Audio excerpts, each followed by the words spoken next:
Welcome to the Sharpest College Football Podcast. This is our episode about first-year head coaches. What do we think about when we're analyzing first-year head coaches in new situations here? I am BuckMetrics, joined as always by Robert Martin. Robert, good to see you again. A lot of first-year head coaches last year, not so many this year, especially at the Power 4 level. Power 4, got that right. But still quite a few to discuss, and wanted to make this more of a theory and practice than just hardcore numbers. I don't think there's a single number that I have in our visuals this time.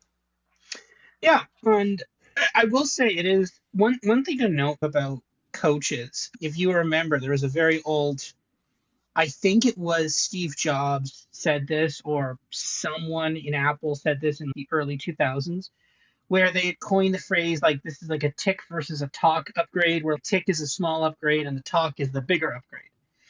And I think this was like, 'cause remember when they did like the iPhone 4, then the iPhone 4S. The 4S was like a tick, but then the iPhone 5 was the talk, right? Like it's the bigger upgrade. And I think coaches in some, maybe it's not TikTok, but it's TikTok, where it's like you have these kind of super cycles where if a coaching hire doesn't Yeah. work out after 3 years, a lot of like the teams that had a hire that didn't work out will fire their coach. And then other people, like, so all these cycles sync up in these big firing years. And again, a lot of like chaos creates more chaos. Like, for example, let's say that, okay, for example, USC picked off Oklahoma's head coach, Lincoln Riley, right? Well, guess what? That's another coaching job now, right? Same thing as Mm-hmm. last year. Okay, Kalen DeBoer hired the head coach from South Alabama's defensive coordinator. Okay, that's another one, right? So chain reactions happen. So more hiring begets more hiring. And I think that's why you have some years with a lot, some years with little. Just because there was a little this year, that could potentially mean a lot next year, right? But no, I will say that having ways to evaluate head coaching hires, was this a good idea? Is this a bad idea, right? You can assess the strength of a program based on how they are fundamentally approaching hiring or firing a head coach. And it's always funny, like for me, like how many times have we seen like a midseason firing? They fire some guy, I'm like, but they covered the spread that week. It's so many times I have that Yes. every time. I'm like, but they just covered the spread that week. How could you fire them? But the thing is, if they're doing a good process with hiring the head coach, hey, does this coach have upside? Can they fix a lingering problem with a program that's been existing for several years? It's a good hire.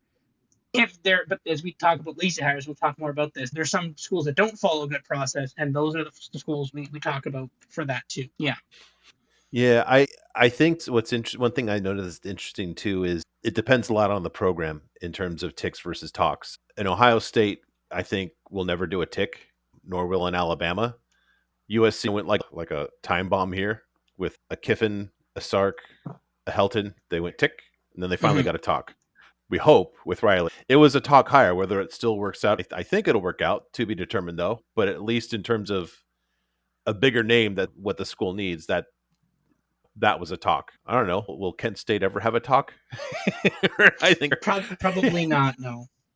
they're trapped in the tick area. All right. What I wanted to do first is I just laid out my ideas here on when I'm at every first year head coach situation. I've got factors, and these can be plus or minus in three buckets. First thing I want to look at is the coach himself, proven as a head coach. What I want to look at is, as much as anything, his record in conference. How many conference titles does he have? Even more if somebody is moving up from G5, got that right? Yeah, to Power 4 or FCS to G5. I really, really want to see a guy that's got an exemplary record in conference, and some postseason success too. The other thing, to a lesser degree, this I can't emphasize enough. Let me go over and get my flashlight here. There you are. When I say huge change, I don't mean three wide receiver sets to usually two wide receivers. Total change in just principles. Like, I think the best example I can think of was when Mike Leach went to Washington State. That was just a fundamental, just complete change in everything. And you're asking guys, or another example would be a little more subtle, but not really, because how it ended was, or turned out, James Franklin at Penn State.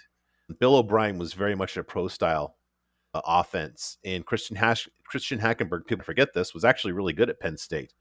under him. And then James Franklin comes in and runs this spread stuff, and Hackenberg just doesn't do that. It was a rough couple of years under Franklin for Hackenberg. You might see one or two at the most, but there's a lot of times when this is not a factor at all in terms of the change in offensive scheme. Yeah, I that's one of the things on it, right? I will say that I'm not necessarily the biggest on proven track record as a head coach. It's not the most determining factor, right? Sometimes you could have a lot of good coordinators that come up.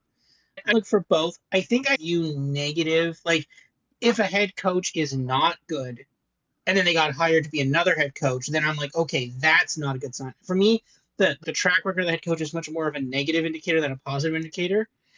Now, obviously, there's some exceptions to that rule. Obviously, if Nick Saban came off and started being a head coach for something, I'd be like, okay, yeah, cool. Or maybe even Urban Meyer, maybe. I'm not sure exactly if that would work well or not. There's question marks there, but I'd still mostly buy into that. But this is the thing, right? I generally think of when I see a head coach, it's like, why did this guy get this job? That's more of a negative indicator than a positive indicator for me. Yeah, I also think where the program is. You make a good point. I think the context of where the program is some really needed context there. One example that I think of, you see a lot, and this happens for different reasons. A guy who runs his course at a higher level program and then does a career reset in Conference USA or the Sun Belt or the MAC. Those I can see. Maybe a guy just was doing too much too soon. I think a really good example of that is, I believe FAU was still in. Boy, this is going to embarrass myself. I think FAU was still in Conference USA when Lane Kiffin was there. It's when Kiffin was at USC. I remember I told people he was so unpopular here. People just said, "No, you're wrong." I said, "I think Kiffin could be a good coach someday," and I got the idea, but the geography wrong. I said he needs to just. He's had too much handed to him, and he needs to kind of find his true self on the sideline of a MAC program. And it was South, but that experience, I think, working for Saban and then finding himself in a lower tier program worked. Now, is that a cure all, or does it always hold true? Let's ask Tom Herman. I don't also of FAU or Willie Mm-hmm. Taggart. That seems to be their move. That we talk through it around FAU. So it's not always going to work, but I think that kind of second chance at a G5 definitely deserves, I think, a little more patience. Is that fair?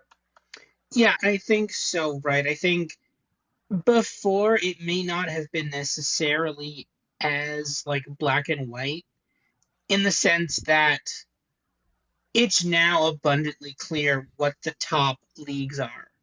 And it's if you're not in the Big Ten or SEC, you are not in the top league. And that wasn't like before you could say, oh no, I'm in the Big 12. Big 12 is just as good. If I'm one of the bigger Big 12 schools or one of the bigger ACC schools or something like that, or a good Pac 12 program, you can make the argument that, oh yeah, we're still, but now it's, and even with some of the lower division stuff, you could say, oh no, we're competitive. We make a bowl game. There's a New York Six bowl game for us. But now it's a lot more, okay, yeah, no, it's if you're not. So I think that kind of cuts both ways because I think some of those schools were able to pick up candidates they maybe wouldn't have gotten before, but now Mm-hmm. there's a very clear trajectory of, for example, the FAU hire that I'm sure we'll talk about. That's very clearly a stepping stone. That's very clearly we're hiring. You are the offensive coordinator from Texas Tech goes to FAU. You are here. If you do well, yeah, you could probably go and you can get an SEC job in 2 years. That's very clearly what this is set up for. And or conversely, if you don't do well, then we'll replace you. It's very clearly a stepping stone. Where, for example, from Texas Tech, like normally you could be an offensive coordinator at Texas Tech, get another job in the Big 12, but that's not really desirable. I think more of a kind of a lateral slash a slight step up move, especially in the Southeast, to then getting an SEC job when it becomes available in 2 years. I think that's a far more it's far more clear that this is now a career step versus, oh okay, because you could have argued before that staying as offensive coordinator at Texas Tech was a better decision, but now it's this is very clearly the step in the right direction to something like that. So Yeah, I think that's it. That's where this is now. It's the lines are a lot more defined on that, I'd say. Yeah, and it took me to take me to my next 2 points here in terms of outside the coach, really the program. I just as an idea, I said I'd like to see a program with upward mobility, or the other side of that is really looking to fade a coach that's in a program that is not upwardly mobile. And we will revisit that in the next slide when we go over last year's hires because I got punched in the face on that one. And along the same line, just being in the bottom quintile of a conference, that's a situation that I think I would usually like to fade a coach. But when you brought up with kind of how Texas Tech has changed their whole outlook, I don't know if you've got it going well at Texas Tech, who's completely all in now. I don't know if you've seen they're like they've signed like the 5-star kid, I think $3 million over, no 5 million over 3 years to tackle.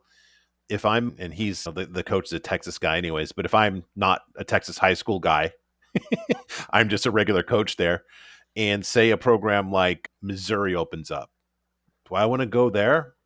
I don't know. I don't like being a well-resourced fish in a average pond. But Missouri is a very different kind of situation there. No, I agree with that. I think a lot of coaches kind of view jobs as stepping stones, and I think for us, because we're more analytical, we're like, why would you be okay at a bigger school when you could be great at a smaller school? And I think that's a thing, right? Where it's like, I mean, obviously, you always want that the big school, the ability to go win a national championship. Everybody wants that. But if you know that, hey, you know what? I don't think I could do that. Or I'm not good at recruiting. I can recruit this small area, pick up some kids that the other bigger programs kind of miss. That's the thing. I think it's there are certain programs that are good and have their own kind of areas.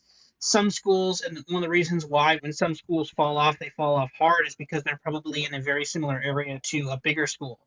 For example, Florida Atlantic is right there by Miami, very close to University of Miami, also very close to other bunch of other Florida schools. So when you're looking at this kind of stuff, you have to compete with the big schools. And I think if you're able to go to an area that doesn't have a lot of competition and you're able to recruit it well, you can get better results on that, right? So I think in this case, then I think this is something where that's one of the factors that you have to consider with some of these hires. The other thing too is the fact that it kind of cuts both ways, right? Like, let's say, for example, we'll use an example. Right? Let's say a guy's really good at recruiting in Texas, right?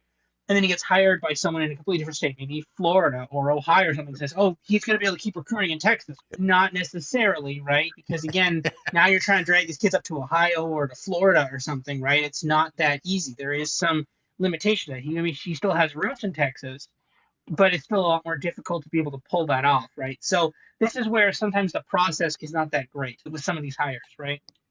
I have seen that up close and personal with my own Trojans. One thing that drove us nuts is Lincoln Riley did okay recruiting from a nationwide standpoint, but it just opened the spigot to throw all the Southern California talent up to your Ducks in Eugene. You're Mm-hmm. welcome. You never officially thanked me for that. We finally fixed that, it looks like. The pipeline's slowing down a little bit there, my friend, so enjoy it. Enjoy it while you still got it. But yeah, there's a lot to be said for that. And it's very different selling Oklahoma to a kid in Texas than selling USC to a kid in Texas. You can still get some premier talent, but it seems like just a much more specific sale when you're going across region and I guess cultures as much as anything else. You might be aware this Los Angeles is a little different from North Texas. A little Um, bit. yeah. So, okay. This next one is let me bring in my where are you? There we go. The next one is an evergreen in every situation. New coach or not, I'm always looking for a situation where the team was significantly worse than the consensus in the prior season. And if you've got a new coach, that's just kind of like gasoline on the fade fire to me. It's I can't think of an example. Maybe as we're going through some of these revisits or looking ahead, this is just the one thing as soon as we hit Father's Day and I get Phil Steele out until we have week 0, I look for this in every angle and including here in terms of new head coaches just worse than everybody thinks in the prior season. One example, he wasn't a new coach. The one that sticks out to me is a couple like Auburn a couple of years ago or Oklahoma State last year, or both of them last year actually. They were just way worse. So imagine that you had Oklahoma State last year and you had a new coach in there. I'm going to say dramatically they wouldn't have won a game, but they barely won any games as it was last year. They would have looked like New Mexico State though last year. I will say that is generally a pretty good thing, and I think this is one of the reasons why that Colorado, the way how well Colorado did was so surprising just 2 years ago, right? When they went from like 1 to 2 wins to even just five alone, that was massive, right? That was a sea change. And I think that although it's generally true, it's somewhat holding less with the portal now. And again, when you read through Phil Steele, you see a lot of, oh, yeah, as you mentioned before, right?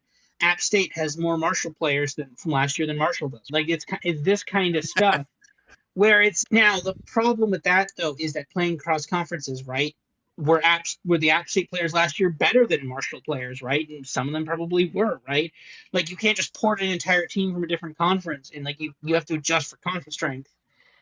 I don't necessarily know if the Sun Belt was better or worse than. Actually, no, were they both the same? No, Marshall is in. Marshall's in the Sun Belt, yeah, Oh, they're and both in the same. he went to Southern Miss, yeah, they're both in the Sun Mhm. Belt. So Um, this is the thing yeah, where it's like you have these like if they're between different same conference, okay, that's fine.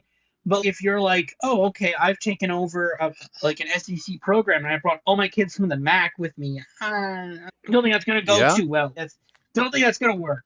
Let's go to that one. I've got that over here in the on the roster one. Let me give you the counter argument, two counter arguments to that. So when we get to looking at last year's successes, and I said familiar players because I'm including like a kid, young man, let's say, that a coach actually played against within conference.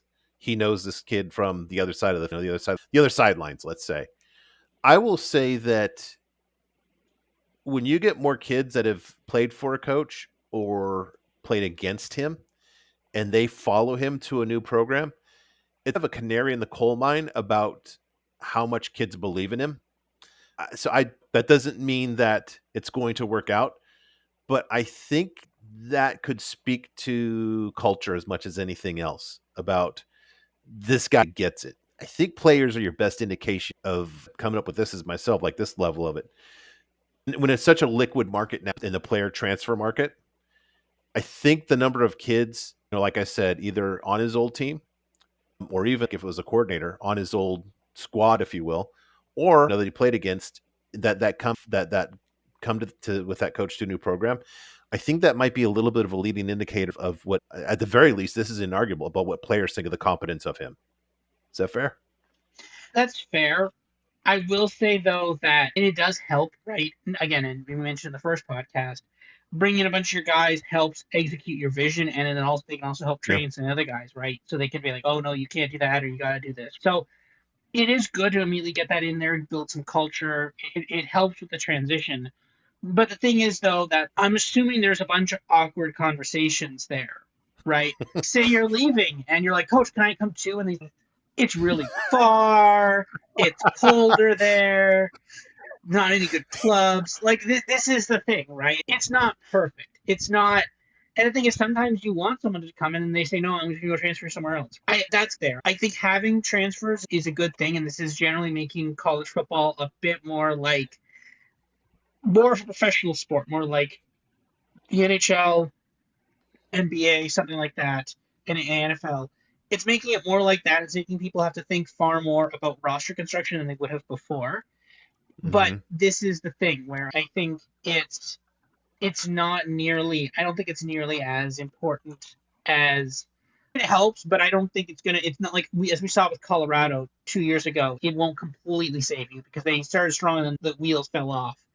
So I think it will help, but I think there is limited impacts that it will only help so far, especially if the program was really weak. If there was a program that was really weak, like Southern Miss, you can only help it so much in one season, I think.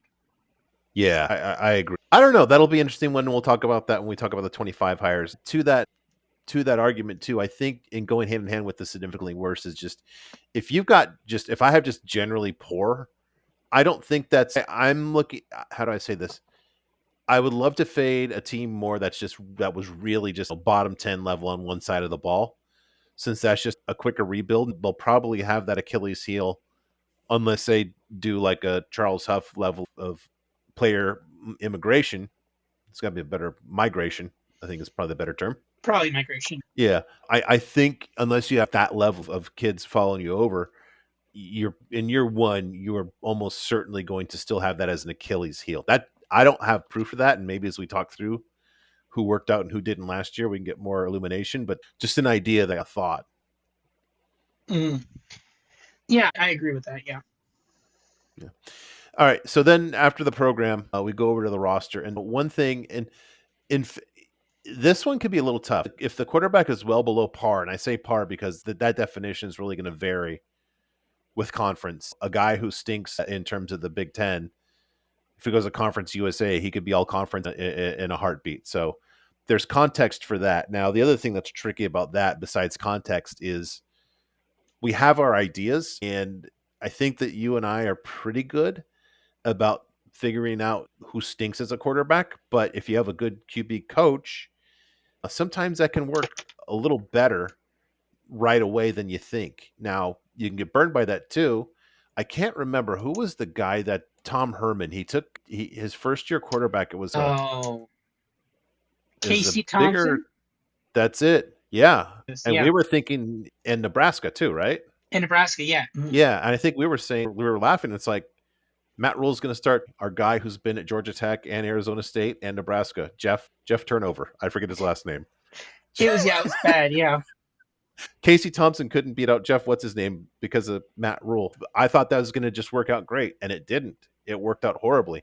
And sometimes guys just do well in a new situation, so we have to be a little careful. But I think that you can at least put some stock in this one before the season. You think so? Yeah, I think so. I think I think we're pretty good at about, for example, again, as you mentioned, Jeff Turnover. We're really good at nailing when this is not a good quarterback. Why are you doing this? We're really good at that. Especially right, he was a quarterback at Georgia Tech, Georgia and Tech, yeah. he wasn't good. And it's like, why would you think he'd be better in a tougher school? What would and this is the thing, right? It's there's a lot of questions about that, right?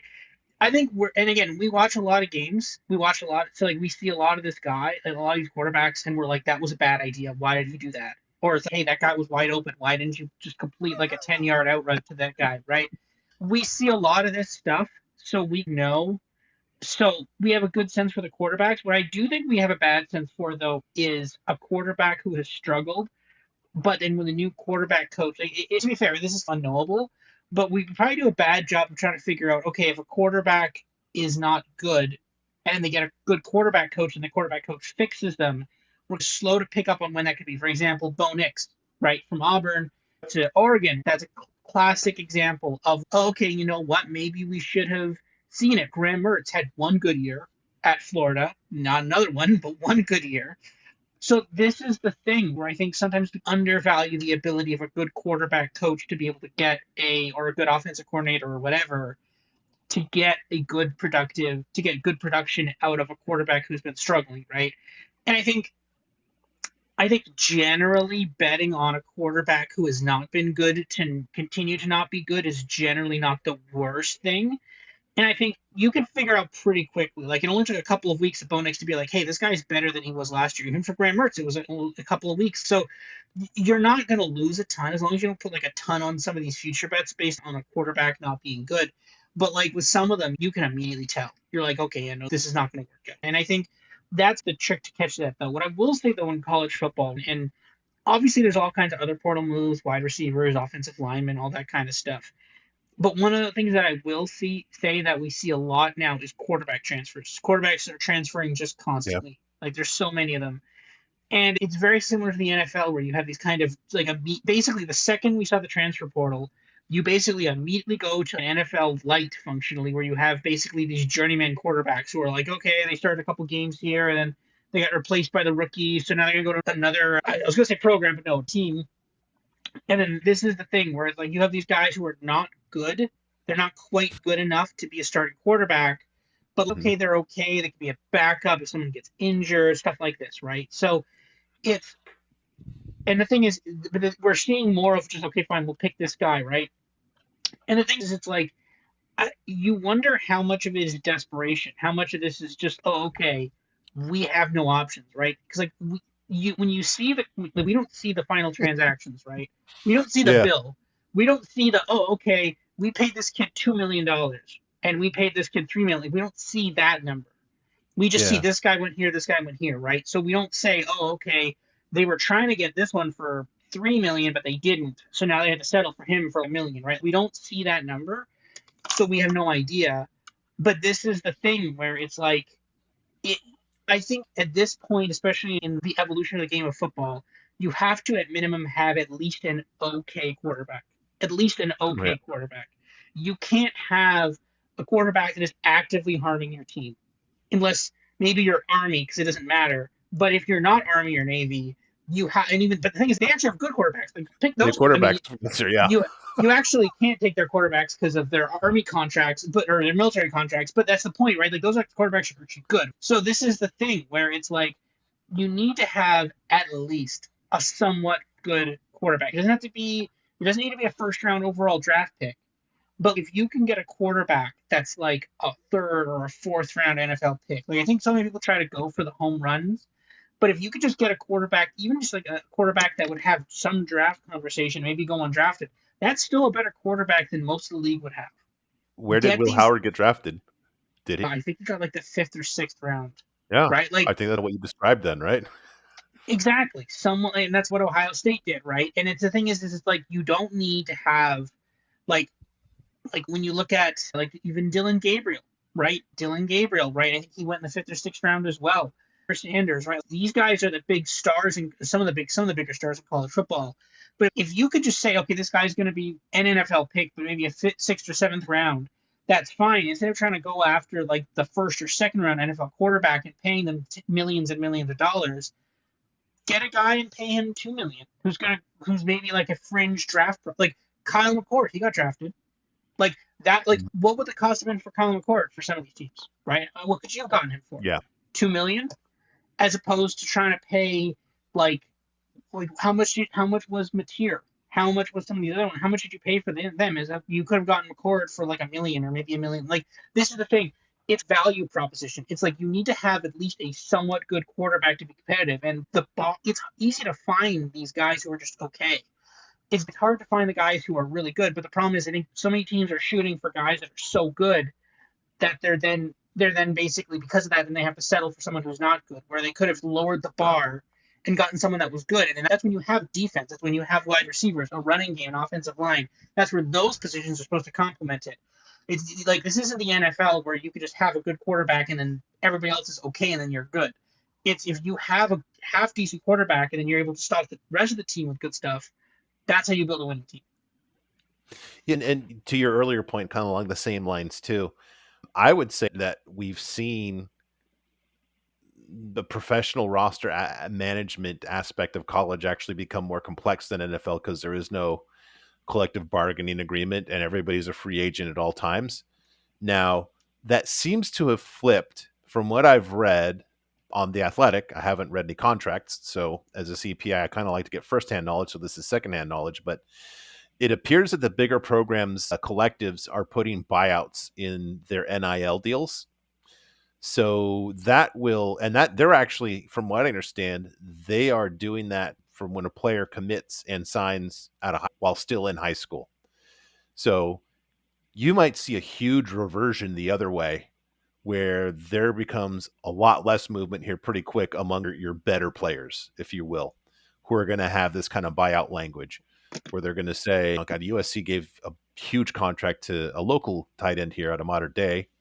We're finally getting some kids from there again.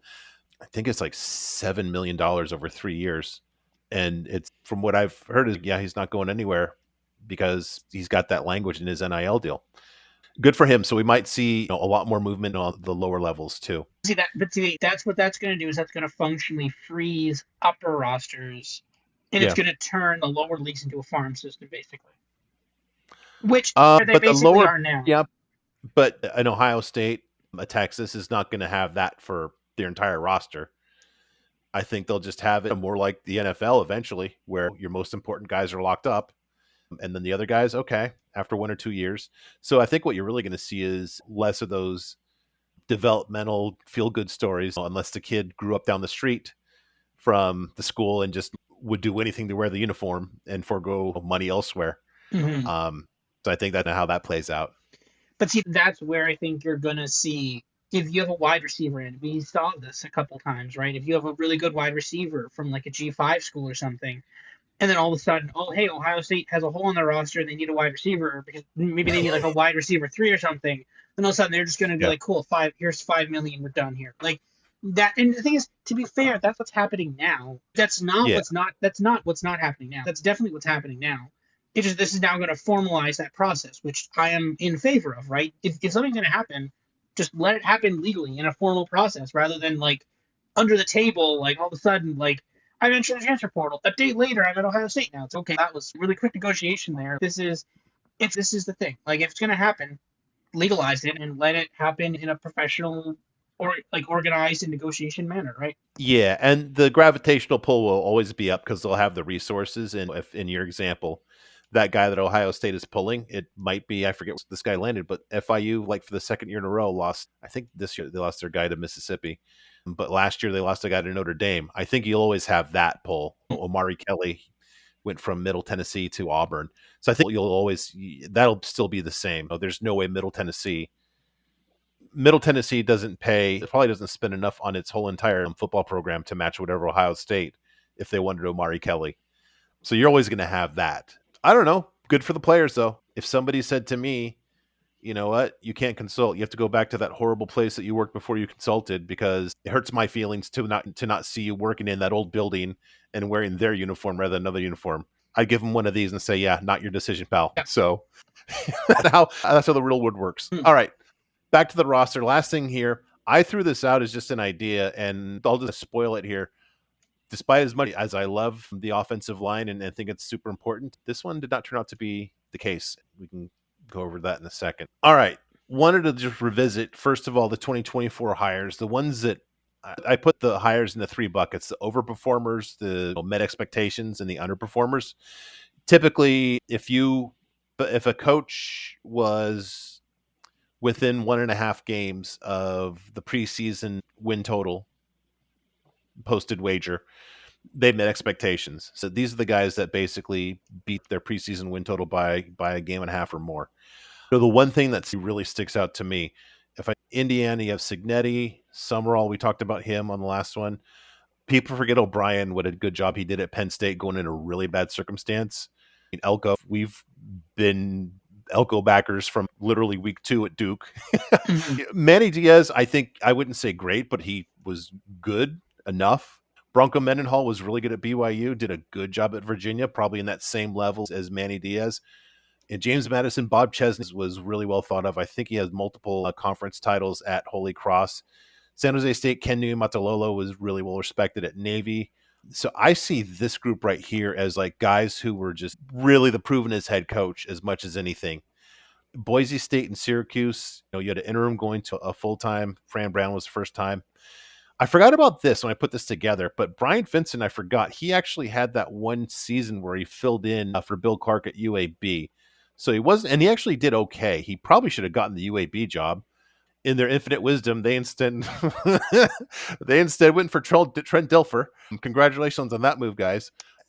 The thing that just sticks out to me is I got a bunch of overperformers here, and I see a theme as the outproven coaches here. No big changes in offensive scheme. Yeah, I don't think so much in that regard. The upward mobility. I think that I have to toss this one as a factor here because you've got New Mexico, who I just consider to be, as I've said on the prior episode, I put them as like a poverty trap by the fact that Mendenhall has one good season, he runs out of there. I put Louisiana Monroe. They're probably among the worst resourced programs in the entire country. Just throwing a lot at you there so far. Any reactions to what I've thrown out? No, these are hires that went well. All of them pretty much met or even in many cases exceeded expectations. That I think fundamentally for every single one of these teams, their fan bases are in. I think the other way to phrase this question is, if you are a fan of this team, are you happy or sad with the? Are you happy or angry with the outcome of last year? And I think for all these, I can't see any Texas A&M, SEC crazy fans, whatever. But the vast majority of fans probably very happy with the outcomes from last year. Indiana, again, insane overperformance. No one expected that. Signetti is a very good coach. But the other thing, too, is complementary to this list. These are all coaches we talked up a lot, right? We love Signetti. We love Signetti. We loved Elko at we liked Elko at when he was at Duke. Now he's at Texas A&M. We thought Bill O'Brien might be a pretty good hire as well. Like these, a lot of these coaches that are on this list are people that we were like, hey, we think these guys are good, and we believed in them, and that's exactly what happened. And again, I think our kind of process in evaluating the coaching hires is it's obviously last year it definitely paid off.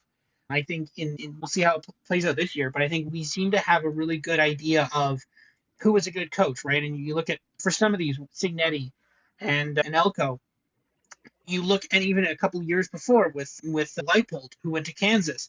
What you're looking for is consistently good performance over several seasons, right?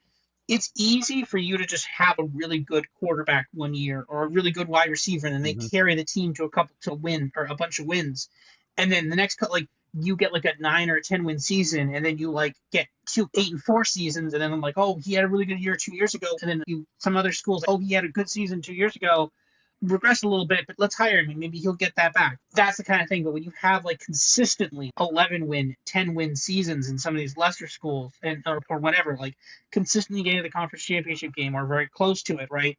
That's when we look at you and we say, yeah, okay, this is legit. This is a good coach. You should be hiring that coach. And that's the definition of Signetti. Signetti from James Matt. He was from James. Yeah, he was James Madison, Damn. right? Yeah, Yep. JMU, and then Elko from Duke last year. This is exactly what we say. A consistent track record of winning seasons, and again, I'm sure we'll make some comparisons for this year as to who those would be this year. But again, that's exactly what we look for in this kind of analysis. Yeah, and if I'm looking at just the other factors here, if there's any that stick out to me, I'd have to say, just really quick, the quarterback well below par. I don't really see any situations here. I think we said we'd have question marks about A&M since Jimbo just like chewed through them like a nuclear meltdown, as I said a couple of years ago that he does. So Duke had Malik Murphy, who was an unknown, but all right, that wasn't like oh my god, it's just desperate here. GMU had some question marks about a new guy, as did San Jose State. Syracuse, that in the eye of the beholder, I made a case that McCord was actually really good for most of the season until he played Michigan. The only one I look at basically and say going in that really looked dire in the quarterback position was Louisiana Monroe. I'm thinking that's actually a good indicator, if a little tricky about how to really diagnose. Yeah, I think, and again, right, Indiana, they brought in Curtis Work, a quarterback from the MAC, right, and he was fine, right? That's the Yep. level here. It's just he was fine. Just He yeah, was yeah, he didn't need to be like Kyler Murray or Baker Mayfield exactly. Heisman level. You don't need that. You just need fine, and then you let your defense do its job. You let the Yeah. rest of your offense do its job. Your run game, your pass blocking. But if you don't have a quarterback who's fine, then it puts so much pressure on your defense and the rest of your offense. But if you have a quarterback who's fine, who can convert a 3rd and 5 or a 3rd and 10 if you need it, right? And it's not impossible. If they can convert that third down and get you into field goal range or whatever, that's how you win games. That's how you do it. You don't need to have a Heisman winner, but you just need a quarterback who's fine. And I think we were concerned with Texas A&M. They were fine at quarterback, a bit shaky, but fine. But Indiana was fine, and then they were able to be fine. So that's the thing. Yeah. That's the line. Yep. Agree. Yeah, that's why I said literally. I said well below par. Like you've got to be just like okay, we know this is not, or the indications are strong that it's not going to work out from a quarterback position. The other thing I want to talk about, just really quick, O line turnover. Two things. Indiana was completely rebuilt on the O line last season, and they clearly had an awesome season. I broke out the prior year learning curve metric for the offensive line between overperformers, underperformers, and met expectations. And literally there was no difference. They were all clustered around 35, the average for all the groups. I didn't see any significant statistical difference at all, which surprised me. The next slide, I'll have the other side of that, which is a comedic. Oh, I don't see him on the list. Yep. Oh, I didn't put him on the list there. All right. We'll come back to him in a second. But the other thing we talked about this a bit is the familiar players that transfer in. The thing that sticks out to me is it's not as often as, I guess it doesn't happen as often as you think. I'll say this: Indiana had a ton. of guys from JMU, and there was a couple of really good guys that Cignetti went up against in the Sun Belt. And James Madison, I remember I just had questions about them because I remember Chesney had brought in so many guys from, I think, Holy Crosses and the Colonial Athletic Association, if that makes sense. And I remember just we were talking to Josh, just saying, man, I don't know. There's a lot, there's a lot of FCS guys on this roster, but clearly he had an eye for talent, and those guys respected him and followed him. I'm not going to say that this is like a dispositive, I think is that the word, but I think it's just a little extra in terms of if I see this, I might just kind of take a second look in terms of like, all right, maybe there's a little more going on here than people realize. Yeah, and I think that's the thing, right? If you can't, like, if the O line was bad and you can't bring in anything, then that's a problem. But if you have a cohesive offensive line in another school and you're able to bring most of, if not all of it, with you, then yeah, that's the thing. We talk about it in terms of quality starts, and it's pretty easy to evaluate that from the other data sets, right? So we could tell the quality of an offensive line, right? And that was one of the reasons why we were huge fade candidates on Mississippi State last year, and that was Yeah. completely correct, right? So O line is massive, right? If you can't protect the quarterback, it doesn't matter who your quarterback is, they're not going to be able to perform, right? And that's the thing. I think that kind of plays a huge part in figuring out how successful your season is going to be. Yeah, and I might just this is I can't even. I'll just going to throw it out there. Is I'll say one question. What would be a fair question? I'm not going to ask it of you because it's tough. Is how many times do we see a bunch of guys follow a coach to a new school and it just doesn't work out in year one? Actually, now I'm thinking about it. The Winston instance I can think of is Jay Norvell didn't really move up Colorado State in his first year when he went from Nevada. He brought a ton of guys, but it's not often where you basically have a bunch of guys follow a coach and like, wow, this just didn't work out at all. So again, it's not something that we carry in our back pockets. So not a fair question, but something to think about. If anybody has any examples of that, please put it in the YouTube comments and let us know. I'd be dying to know. Mm-hmm. So other side of that coin is the first year underperformers amongst the head coaches. Interesting list here. Let's just go through the coaches real quick. Arizona, Brett Brennan from San Jose State. Wyoming was an internal hire coordinator under Craig Bowl when he left. San Diego State, this is interesting to me. This one stands out as very different. And I'm getting old. Sean Lewis, is that his name? I think The former so. Kent State coach? Yeah. Mm-hmm. Very different from the other guys here. Oregon State was Trent Bray, an internal hire. Mississippi State, we talked about. Jeff Lebby was a offensive coordinator for his whole life, came over from Oklahoma. Georgia State, you might remember, this is the interesting one where the coach, as happens now in G5, left right before spring practice. So that was an internal hire that didn't go well. Troy was just a bad hire. He was a first year coach too. Jared Parker, offensive coordinator from Notre Dame. They were happy to see him go. Sharon Moore, internal hire from Michigan. And then Middle Tennessee was Derek Mason, who, interesting, if you talk about Vandy, not bad by Vandy standards. Kicked around as a defensive coordinator at a couple spots after that.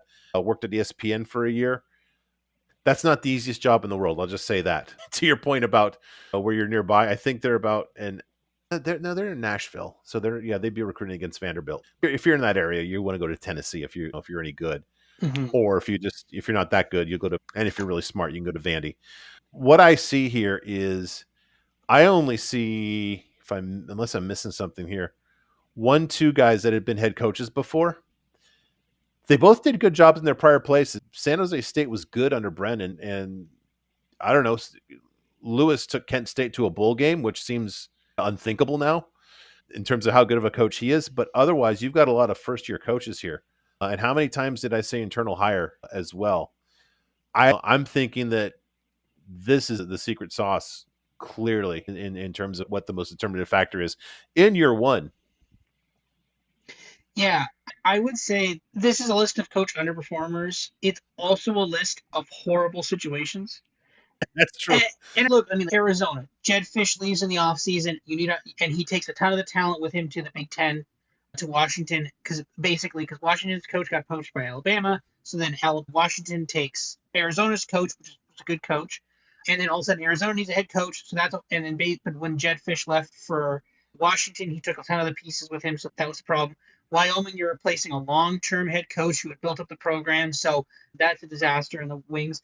Oregon State, your head coach left because your program functionally became relegated, so never a great sign. Mississippi State, rest in peace, Michael Leach, right? But that's hard to come in when your program gets decimated like that. Troy, again, another thing, another head coach leaving, and again, that's not the easiest coaching job to have. Michigan, again, Michigan, I think, is very debatable between over and underperformers. We're going to say underperformers because they did underperform their win total, but they did look better towards the end of the season. But again, it's a lot of the same things, right? They had allegations of cheating. Their head coach left for the NFL. Their star quarterback left for the NFL. Their wide receivers left. Their running back left. A ton of their defense left. Like they lost so much, Mm-hmm. and the fact that they're only underperformers, not like destroyed, actually speaks to the strength of the head coach. But this is a thing, right? It's a lot of these situations you can read a mile away. Like it didn't take a lot to realize, hey, Wyoming may not be good this year. Hey, maybe Mississippi State is also not going to be good this year.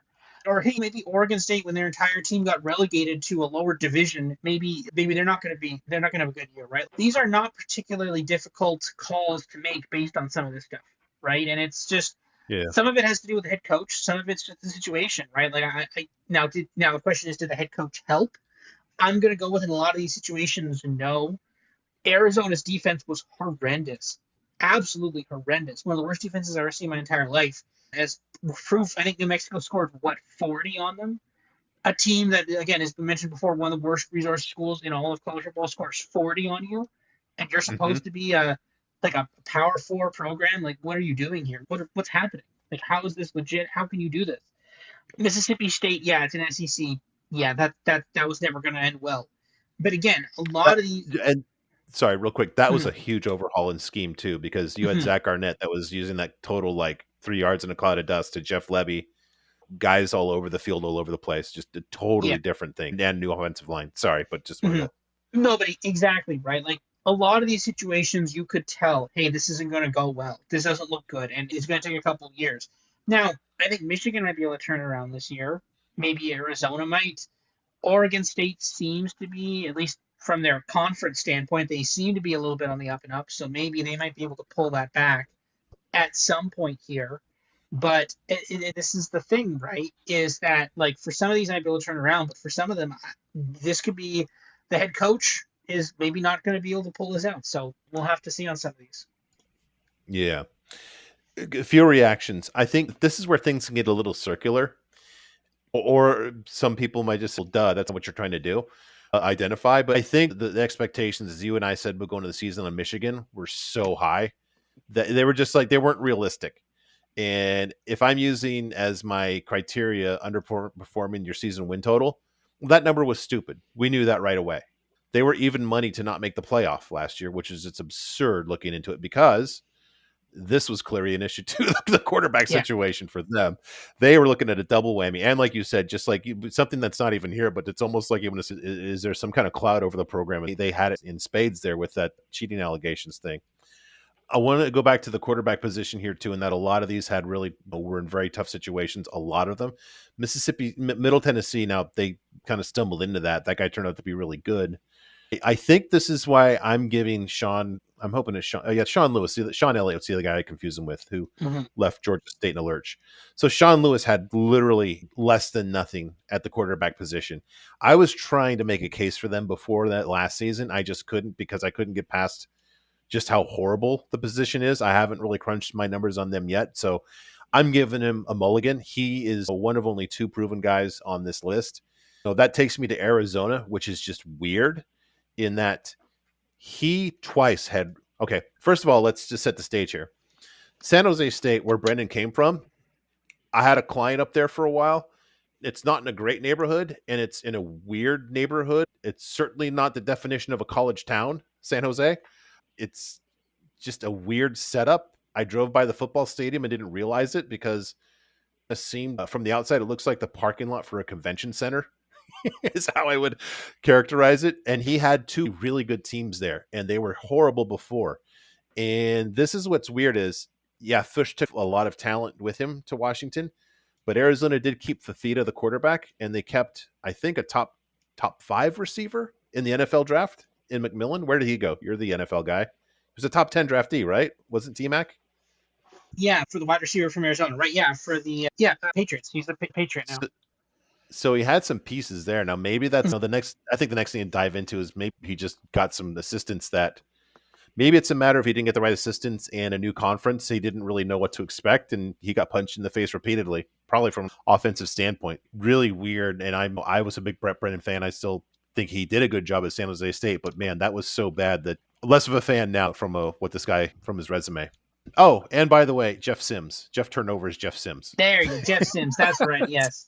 Yes. How can we All right. forget? So, yeah. Okay. This kind of went how I wanted. I think we got each of us kind of some ideas about the factors from this little checklist. The checklist here about what we think is going to, what we think are good bases for arguments. So I've got the list here of all, I think there's 29 on here. And we're not going to go through all of 29 because I don't know, half of them I'm not even sure of. I think I know most of who they are right now. But if I'm looking at a couple here that I'm thinking, proven head coach, the quarterback and some familiar players in, those are the three that I'm going with. Boy, I'm now there's a lot here alphabetically where and again, let's just, like I said, there were only 4 new hires in Power 4, and no offense to our guy Isaiah, but one of them is Purdue, which is not exactly headline news here. I think I've got to go down to FAU before I get anything that's even interesting just in terms of the quarterback position with Feldkamp. And I don't know if Kitley was a head coach at Incarnate Word. I think that's where he coached. In our last episode, I characterized FAU as there's some immediate upside because there's so many bad situations in the American. I don't know. There's a stop here again. That's the first thing that grabs my attention. It does seem like some immediate upside. What do you think about FAU? And did I skip anyone that really grabs your attention there before them? No, I would say that for some of these, I think there could be like potential mean reversion. So I'd say App State maybe a little bit of upside there. FAU, I think a lot of upside, yeah, but I think everything else is just kind of it's like these are not. A lot of these aren't strong opinions. In general, if I don't have a strong opinion on a coach, that's just yeah, okay. Let's just ignore that, right? We don't have to talk about that much because the thing is, if I don't have a strong opinion on someone, that's generally not a great sign, right? FIU, they hired. This is a perfect example of what I was talking about. About there's a lot of guys coming from FCS who are like good, but not really necessarily great slash absolutely ready. They hired the coach from Florida A&M who was good, but I think his career winning percentage is about 700. Good for him, but that doesn't strike me as all right, this guy's ready to tear it apart. Fresno State's interesting. They have, I'm thinking about this. Fresno State's got Matt Entz, who was USC's linebacker coach, and before that, he was the head coach at North Dakota State. He didn't build that to what it was, but in the Boise mold of things, he actually won 2 national titles there. So he might make an impression sooner than people think here. I'm trying to remember who their quarterback is. I don't know. Anything from you? Will I grab my Phil Steele on Fresno? Not particularly. I think they've needed some help, but yeah, I think Yes. again with a lot of these, it's just like they had gone. A lot of these, especially FAU, had struggled for a couple of years. Fresno, App State. So for a lot of these, I think this is when you can bet on a bit of mean reversion with some of these. I think Yeah. Let me just remember. I thought there was. Oh, okay. Yeah, I'll say it's interesting. Um, Kind of like the fool me once, fool me twice thing. A quarterback, EJ Warner, who completely sucked me in 2 years ago at um, Temple. that's not. I don't like that. Maybe it works. Temple's not really the best place to throw the ball around. Better coach, maybe. More proven coach. I might be talking myself into giving a closer look at Fresno State when we do the Mountain West. I'll just say that. Jacksonville starting over with after Rich Rod. That's tough. That's a Kennesaw clear State. regression. Jacksonville State would be a clear Yeah. regression candidate. That's a lot of. They're gonna be bigger. Like they're gonna have the spread's gonna be juiced because people are gonna be like, oh, they were so good last year. They're not gonna remember that Rich Rodriguez is You no think longer the so? coach there. I think the market will smarten up to that. I don't know. We'll see. We'll see. I guess once we get to week 1, I think they Mm-hmm. might even actually play week 0. I think you're I right. don't know Yeah. if I don't think regression is even possible for Kennesaw State. I think they're just stuck to be bad for a while. Kent State, their coach got fired I think we talked about that right before or during spring practice for like credit card fraud or something. Yeah. Yeah, Marshall lost a bunch. Marshall brought in like another like one of these FCS guys. It's okay, cool. It's another FCS guy who I don't think is like really tearing down the walls and ready to go. You lose probably one of the better quarterbacks in the Sun Belt. Our last episode, I actually characterized him as having people that are just actively looking to murder the program from the inside. That might be one to look to fade, actually, in terms of just all the dysfunction there. I don't know. Hmm. I don't know. Anything on that handful I just spoke about? Marshall might be an interesting fade there as well. Again, Kennesaw State, there's not much you can go down. Um, I think they had what, 2 wins, I think. Yes. Almost three. They scared me. Yeah, they did scare us a little bit there, but it was we survived that. But no, Yeah. it's yeah, that's the thing. It's like mean reversion alone is like 4 wins, so it's like Yeah. But yeah, yeah, there's a lot of open real estate for somebody at the bottom of that conference, too. That'll be our first conference preview coming in about a week or so. So stay tuned yes, for that, everybody. UMass goes back to the MAC, but that's they hired some guy. I don't know the name, but I don't know. I'm not interested. New Mexico's head coach. You remember a couple years ago? I think it was a week zero game. Idaho State. I think it was Idaho State. They had this big former lineman guy, Jason Eck. I was all happy about him. They're playing Washington State in the season opener. The hmm guy like weighs like 350 pounds. Just awesome guy to watch. So he landed at New Mexico, but boy, he goes into a bad situation. I can't imagine that's anything more than a rebuild. Now we get to this one. This is probably the talking point. What do we do here? I know that you and Isaiah and I have traded texts. You and Isaiah more. You guys definitely have one opinion, so go ahead and say your piece on the Tar Heels. yeah. Again, I said this before. I've said it again. I'll keep saying this when we do the ACC preview. But I think Belichick is a good coach. But I think in the NFL, his biggest weakest point was roster construction. There was no GM or official GM role in the New England Patriots. He was the GM. When you talked about who was making the draft picks, it was Bill Belichick.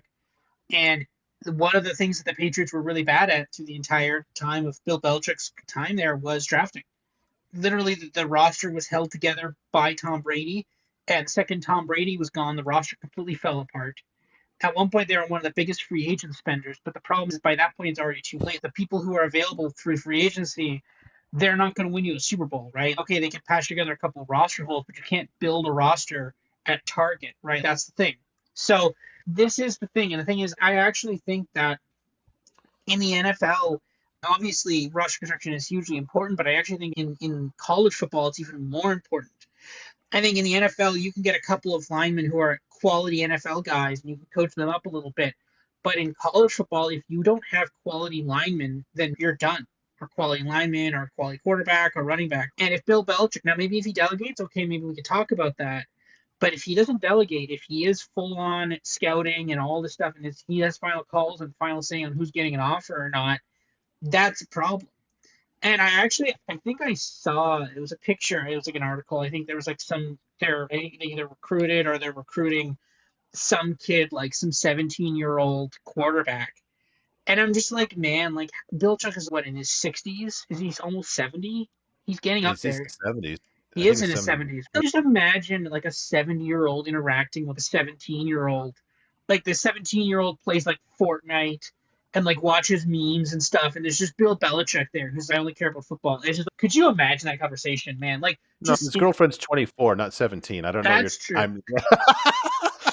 No, but like it's that actually that's true with his girlfriend, but like that generational divide between him and the younger players must be like the thing is in the pros they're there to earn money. It's a job for them. But in college, it's much more of a, yeah, I'm here, we're gonna party and stuff. That's the thing. It's not. It's partly serious, but there's also a lot of learning and growing up you do in college. And the thing is, he at the NFL he got them pre-grown up, but now he has to help them do the growing up. And I don't. I suspect Bill Belichick isn't particularly good at that part of the job, but we'll have to see.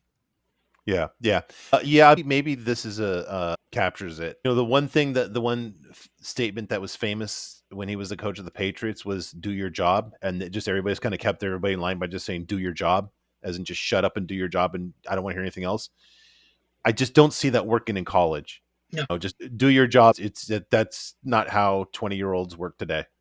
I, it'll be interesting. Now, here's the thing. I think there's a there's a whipsaw where you've got a lot of sucker money just looking at knuckle dragging people saying, "Oh, Belichick, yeah, I'm definitely he'll get them in the playoff in year one."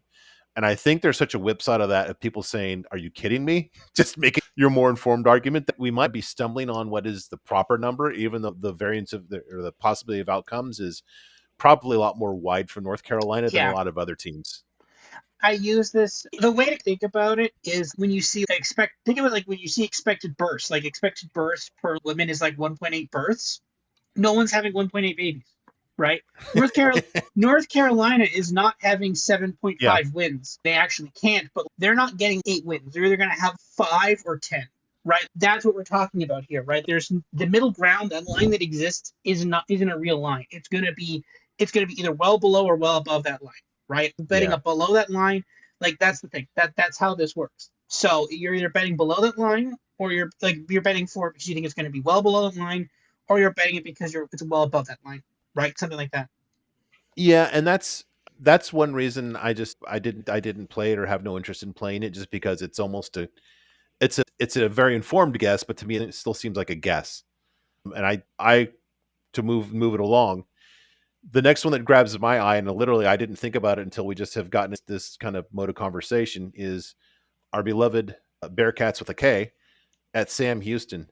If you remember the trajectory Gloria says it has been for Sam Houston, they were not ready for FBS in their first year. At the end of the year, it looked like they were making some improvement. Last year, they made some huge strides defensively, and they lost their entire coaching staff.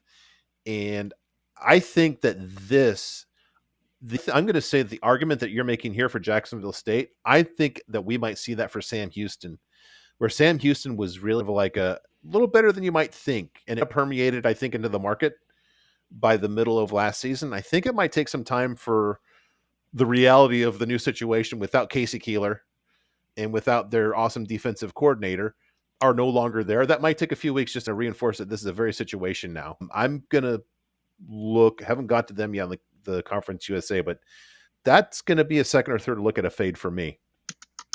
I think there's going to be a lot of programs like that. Basically, you could circle any program that had some guy who got hired up, right? Jacksonville State, Marshall, Yeah. Sam Houston, even New New Mexico. Mexico. Yep, New Mexico. Well, that's pretty much all. That's pretty much everything on the Ohio list. would be another one too. That Ohio, he yeah. landed at Charlotte. Washington You want State a little bit, but that's Yeah, the thing, right? UNLV. UNLV, right? UNLV got Dan Mullen, but this is the thing. I Yeah, think you could circle those and say that's a prime regression candidate. It is yeah, okay, that's a good point. especially for some of those because they had to scramble to get replacements because those weren't happening at the time. So in that case, I think you really have to look at that and say, oh, okay, maybe the market is a little too high on these guys and they really shouldn't be. Yeah. Next one I want to talk about here, Southern Miss. I've hit on it, but just boy, basically in terms of the things that really seem to me to be really determinative, they hit the big two plus the gravy on top in terms of here's a 180 for you. Charles Huff is now a proven head coach to me. I like the Sun Belt. He won a good conference there, pretty impressively too. Brings the best quarterback of the Sun Belt with him. Not like they have to beat a bunch of guys to get all his guys on the field either. There should be a lot of continuity. And to that point, a lot of guys going with him, which, like I said, is not dispositive, but I think that really indicates a good situation, a good coaching situation. So we'll take a pretty good look at Southern Miss on the over. I don't know. Does that sound fair to you? Too early? I think that's fair. I think this program has struggled so much for so long that I don't think it would Yeah. take much to make it better. And it's gotten a lot better. So I don't think that would take much to move that needle. Yeah. All right. This final one here. I don't want to spoil it. We hit it in our last episode here. UCF, I'm I haven't crunched the numbers yet, but if I just did when I was doing back of the envelope stuff, I'll put it this way. If you gave me $1,000 and said this is to bet UCF over, I just give you $1,000 back. I don't even want to just play. It's just dumb. I don't like Scott Frost. I don't like the quarterback situation. I do not like the defensive coordinator. I think this not only ends badly, I think it starts badly. Yeah, here's the thing, their over under is 5.5. So like the books don't believe it either. Books are not like, oh man, this is great. They're like, hey, this may not be that good. And that's even like, again, everything we talk about, proven as a head coach. Okay, he came to UCF, had one good year, but we say that's not the most important thing. Isn't just having one good year; it's having multiple good years. He did not have multiple good years. Immediately left for Nebraska, immediately got killed there, and immediately had tons of issues, so many problems. Most notably, the just complete collapse in Ireland. That was Northwestern's only win of the entire season. What about that? No, but that's the thing, right? Oh, Remember the onside kick when they were up yeah. like 12, they were up Just, 14, and they did it. Like, it's just ridiculousness. And it's like, yeah. why would you think this is a good idea? Like, why would you think? Did you see West Virginia rehiring Rich Rodriguez and think, oh, we should do that? And he had a comment, I think it was just literally today, at a press conference. And they literally said, what'd you learn from Nebraska? It's like, don't Oh, take the wrong job. It's like, what? That was so. Are you literally saying I can't be a power two head coach? Because first of all, at the time it wasn't a power two; it was power four, actually power five. mhm. But like, how was that the wrong job? Are you saying that somehow Nebraska is harder to coach at than UCF? And it's not. Nebraska. Yeah, you have some tougher teams to play against, but also you have a lot worse teams to play against relative. Nebraska has far more resources than UCF. Space U. Like, this is the thing, right? Like, you have recruitment. You're in a much easier league in UCF. It's not saying that taking the Nebraska job was the bad idea. Nebraska is one of the more historical programs in all of college football, and you're saying that was wrong. That was too much. That was a bridge too far. I don't know, man. Does not that doesn't sound good to me. Like I don't know. I would love to be in a board meeting where they decided this. As this is the now, I don't know. Maybe they had no other options after Gus Malzahn left. I don't know, but someone like the offensive coordinator last year, like just anyone, not him. Like, why would you do this? There had to have been someone. Like, you could have hired. I don't know. We will have to see how this goes. Maybe we're being too harsh. Yeah, we'll probably not be too harsh, but we'll see. We'll have to see. But this was a horrible idea. This was just a horrible decision. Yeah. Yeah. All right, and this last group of there's a couple in this last group of three here. I think Wake Forest and West Virginia. I want to say give them time. I don't see it turning around right away. You've got. I'll say this: if there's one, where are you, sweetheart? Come on, the huge change in offensive scheme. I think that's going to apply to West Virginia because they were more of an air raid, and Rich Rod runs a lot of that running quarterback option kind of stuff too. So I think he will have it back, but he's never proven to be a 1 year wonder because he does do different things to the offense.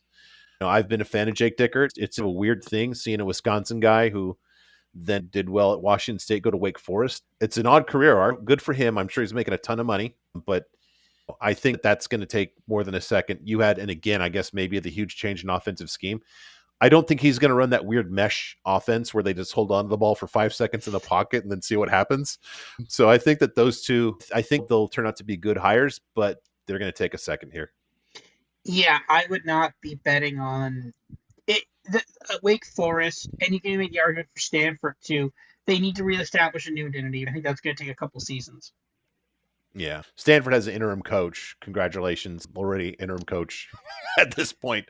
So they're not even, unless Andrew Luck coaches the team, he's the GM there. But unless that happens, they're treading water with the identity. Although they got like a 4-star to commit to them, which is, I've heard that like Stanford, I've never been to the campus, but it's like once a guy goes on his recruiting trip there, he's gonna go there.